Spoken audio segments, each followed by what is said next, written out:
अब बात करेंगे महाराष्ट्र में शिंदे कैबिनेट के विस्तार की। तो आज 18 विधायक लेंगे मंत्री पद की शपथ। सीएम एकनाथ शिंदे पहुंचे हैं राजभवन। तो सीएम एकनाथ शिंदे राजभवन पहुंच चुके हैं और जो अटकलें लगाई जा रही थी, जो कयास लगाए जा रहे थे कि कौन कौन से मंत्री होंगे, कौन कौन से खेमे से किस किस को मंत्री बनाया जाएगा, तो इन तमाम अटकलों पर अब पूर्ण विराम लगने वाला है। तस्वीरें जरा आप देखिए, राजभवन की तस्वीरें। तो वहीं एकनाथ शिंदे पहुंचे हैं राजभवन। तो ये बड़ी खबर, बड़ी जानकारी। मुख्यमंत्री एकनाथ शिंदे राजभवन पहुंच चुके हैं। अब जैसे वो राजभवन पहुंचे हैं तो ऐसे में अटकलें और भी ज्यादा तेज, कयास और भी ज्यादा तेज। तो आज यहां पर सियासी सरगर्मियां बढ़ते हुए नजर आ रही है। ये सीधी तस्वीरें आपकी टीवी स्क्रीन पर। तो आज 18 मंत्री पद की शपथ लेंगे विधायक। तो विधायक आज मंत्री पद की शपथ लेने वाले हैं। देखना ये महत्वपूर्ण कि कौन कौन से चेहरे होंगे जो कैबिनेट में शामिल होंगे, कौन कौन से चेहरे होंगे जो मंत्रिमंडल में शामिल होंगे, क्योंकि इंतजार यही किया जाता है और कहा यही जा रहा था कि देर हो दुरुस्त हो। और देखना यही था कि बैलेंस किस तरीके से किया जाता है, क्योंकि बीजेपी खेमे को भी बैलेंस करना था। साथ ही शिवसेना के जो विधायक जिन्होंने एकनाथ शिंदे का साथ दिया और सरकार बनाने में वो कामयाब हुए, तो ऐसे में उनको किस तरीके से बैलेंस किया जाता है। जो उद्धव ठाकरे की सरकार के दौरान मंत्री थे, क्या वो इस बार भी मंत्रिमंडल में शामिल रहेंगे वो चेहरे, क्योंकि उनको भी एक रेपुटेटेड तरीके से बैलेंस करना बहुत ज़्यादा ज़रूरी है, क्योंकि इन तमाम आंकड़ों का ही खेल ये पूरा था और इन तमाम आंकड़ों के बल पे ही सरकार यहाँ पर बन पाई है। तो वहीं आपको अब जानकारी भी दे दें कि महाराष्ट्र में आज कैबिनेट विस्तार होने जा रहा है। सरकार बनने की करीब 40 दिन बाद इस विस्तार में लगभग 18 मंत्री शपथ लेने जा रहे हैं। तो वहीं शिंदे गुट के मंत्रियों के नाम आपको बता देते हैं जो शपथ लेने वाले हैं। तानाजी सावंत, उदय सामंत, संदीपान भूमरे, दादा भूसे, अब्दुल सत्तार, दीपक केसरकर, शंभूराज देसाई, संजय राठौड़, गुलाब राव पाटिल। और बीजेपी की ओर से जो मंत्री बनने जा रहे हैं वो आपको बताते हैं गिरीश महाजन, चंद्रकांत पाटिल, सुधीर, सुरेश खाड़े, राधाकृष्ण विखे पाटिल, अतुल सावे, रविंद्र चौहान, विजय कुमार गावित, मंगल प्रभात लोढ़ा। तो ये तमाम वो मंत्री होंगे जो आज शपथ लेंगे। तो वहीं भावी मंत्री ने कह सकते हैं ये विधायक जो शपथ लेंगे। तो आपको बता दें कि लिस्ट फाइनल हो चुकी है। 18 नए मंत्रियों की लिस्ट फाइनल हुई है। अब इसी को लेकर बातचीत के लिए हमारे साथ एसोसिएट एडिटर रेने अब्राहम जी हमारे साथ जुड़ चुके हैं। रेने जी, आपसे ही पूरी जानकारी चाहेंगे, क्योंकि जिस तरीके से अटकलें लगाई जा रही थी, किस तरीके से बैलेंसिंग की जाएगी, किस तरीके से तमाम सियासी समीकरणों को साधा जाएगा, तो अब तस्वीर लगभग साफ हो चुकी है और 18 नाम है जो सामने आए हैं। बिल्कुल आयुषी जी, और आज के फर्स्ट इंडिया अखबार में भी हमने यही अंदाजा दिया था कि 18 मंत्री की शपथ विधि हो सकती है और वही हुआ है। और कई दिग्गज लोगों को इसमें जगह मिली नहीं है जो पहले मंत्री रहे हैं। फडणवीस जी जब मुख्यमंत्री थे 2014 से 2019 तक, उस दौर के और जैसे हमने अंदाज लगाए थे हमारे अखबार फर्स्ट इंडिया अखबार में, वैसे ही 18 लोग आज शपथ ले रहे हैं। बिल्कुल। और देखिए, बैलेंसिंग की अगर हम बात करें तो 9 शिंदे गुट के हैं, 9 बीजेपी के, तो एक अच्छा बैलेंस इसे कह सकते हैं। बिल्कुल अच्छा बैलेंस ही नहीं, और ये कहीं ना कहीं शिंदे गठ को खुश करने के लिए भाजपा ने अपने तरफ से एक अकोमोडेटिव स्ट्रेटजी का आकलन करा है। जो पहले उन्होंने 60-40 का एक विचार रखा था और पहले उन्होंने केवल एक 13 मंत्रियों का कैबिनेट करने का, विस्तार करने का प्लान बनाया था। लेकिन शिंदे गठ में जिस किस्म की एक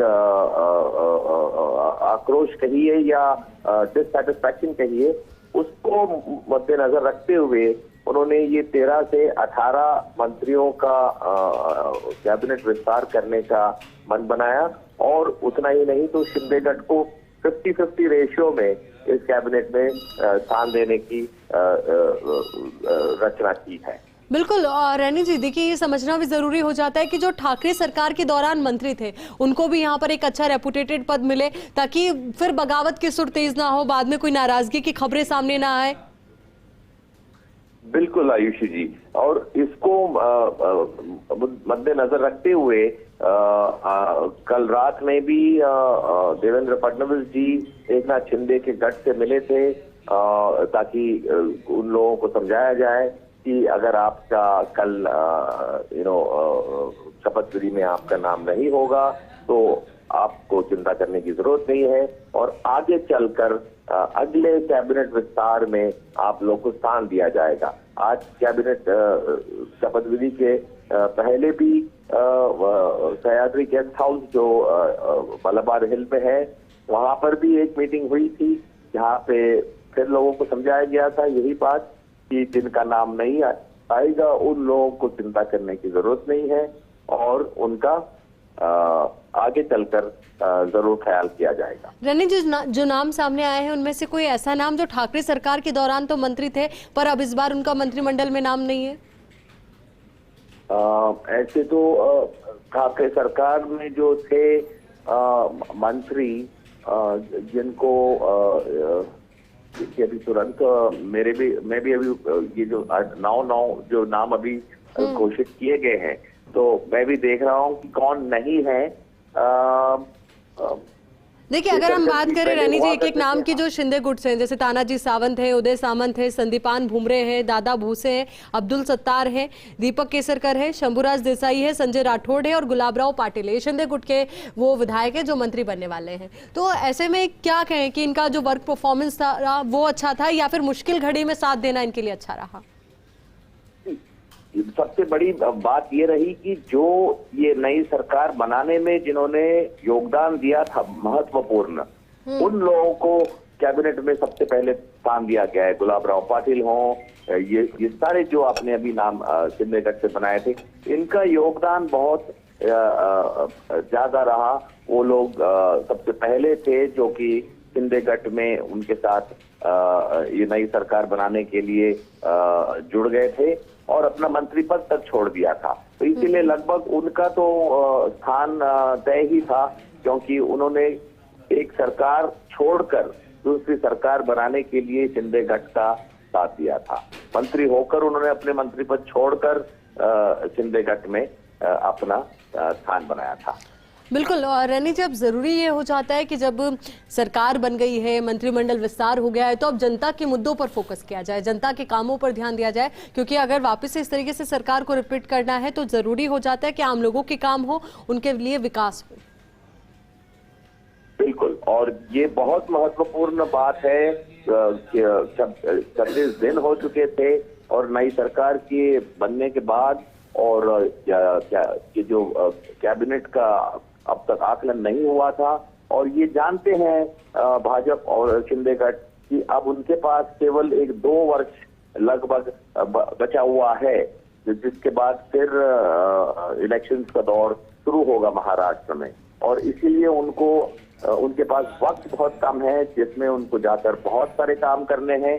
और शुरुआत होते ही उनको पता है अगले 3 महीने में ही बहुत महत्वपूर्ण इलेक्शन महापालिकाओं के इलेक्शन का दौर शुरू हो जाएगा, मुंबई में, पुणे में, ठाणे में और 20 अन्य म्युनिसिपल महानगर पालिका क्षेत्रों में।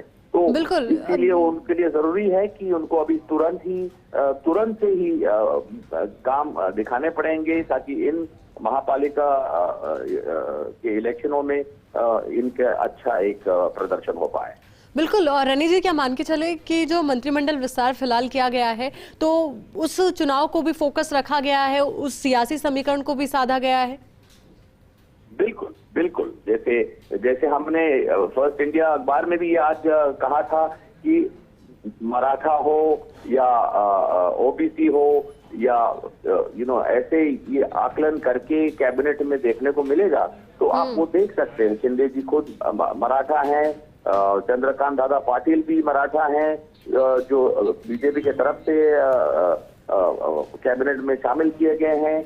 और खास करके चंद्रकांत दादा जी जो है वो अमित शाह के बड़े ही करीबी माने जाते हैं, इसलिए उनका लगभग कैबिनेट में होना ये तो माना ही जा रहा था। तो उसी तरीके से मराठा हैं और भी ओबीसी हैं और बुमरे जी हैं। तो ये इस तरीके से उन्होंने ये बैलेंस रखा है, क्योंकि जो बिल्कुल आने तमाम वाले सियासी समीकरणों को साधा गया है, क्योंकि आगे जो महानगर पालिका का चुनाव है उसको भी जीतना है और ये एक और जीत हासिल करनी है। यही वजह है कि तमाम सियासी समीकरणों को ध्यान में रखते हुए, तमाम समीकरणों को साधते हुए यहाँ पर यह अहम मंत्रिमंडल विस्तार किया गया है और बैलेंस यहाँ पर एक अच्छा नजर आ रहा है। बहुत बहुत शुक्रिया रेनी अब्राहम जी आपका हमारे साथ जुड़ने के लिए, पूरी बातचीत के लिए। कायद्याद्वारे स्थापित झाले आहे अशा भारतीय संविधानाबद्दल मी खरी श्रद्धा व निष्ठा बाळगीन।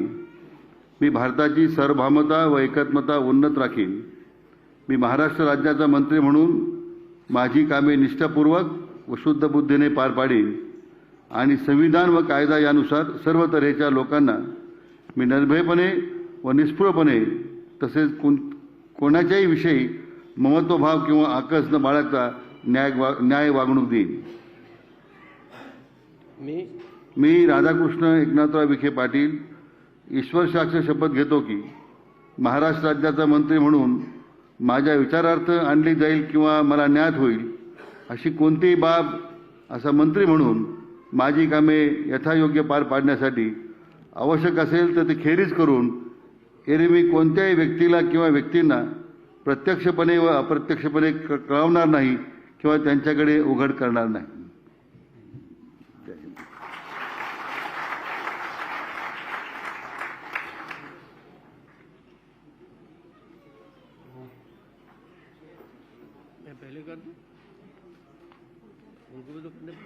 बात हो चुकी है बीजेपी की ओर से। राधाकृष्ण पाटिल जो मंत्री बने हैं शिंदे सरकार में, तो अब ऐसे में उन्होंने शपथ ले ली है और कुल 18 मंत्रियों का ये शपथ ग्रहण समारोह जिसका आगाज हो चुका है, शुभारंभ हो चुका है। फर्स्ट इंडिया लगातार ये सीधी तस्वीरें आप तक पहुंचा रहा है। आपको बता दें कि बैलेंस इस तरीके से किया गया है कि कुल 18 मंत्रियों के नाम फाइनल हुए हैं और उनमें से 9 शिंदे गुट के हैं और 9 बीजेपी के।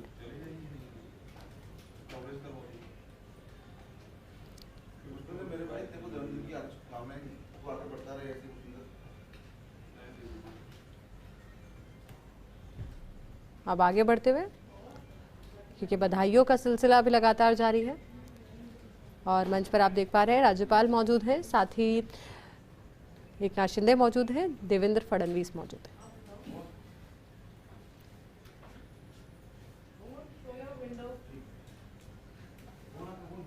संविधानाबद्दल मी खरी श्रद्धा व निष्ठा बाळगीन। मी भारताची सार्वभौमता व एकात्मता उन्नत राखीन। मी महाराष्ट्र राज्याचा मंत्री म्हणून माझी कामे निष्ठापूर्वक व शुद्ध बुद्धीने पार पाडीन आणि संविधान व कायदा यानुसार सर्व तऱ्हेच्या लोकांना मी निर्भयपणे व निस्पृहपणे तसेच कोणाच्याही विषयी ममत्वभाव किंवा आकस न बाळगता न्याय्य वागणूक देईन। मी सुधीर सच्चिदानंद मुनगंटीवार ईश्वर साक्ष शपथ घेतो की महाराष्ट्र राज्याचा मंत्री म्हणून माझ्या विचारार्थ आणली जाईल किंवा मला ज्ञात होईल अशी कोणतीही बाब असा मंत्री म्हणून माझी कामे यथायोग्य पार पाडण्यासाठी आवश्यक असेल ते खेरीज करून एरवी मी कोणत्याही व्यक्तीला किंवा व्यक्तींना प्रत्यक्षपणे वा अप्रत्यक्षपणे कळवणार नाही किंवा त्यांच्याकडे उघड करणार नाही। पहले इसके दस्तखत होने चाहिए, पहले मैं ही कर देता हूँ, क्या करें। ठीक करो। पद की शपथ ली है। 1998 में श्रेष्ठ विधायक का इनाम इन्हें मिला था। तो तमाम अहम जानकारी इनके बारे में,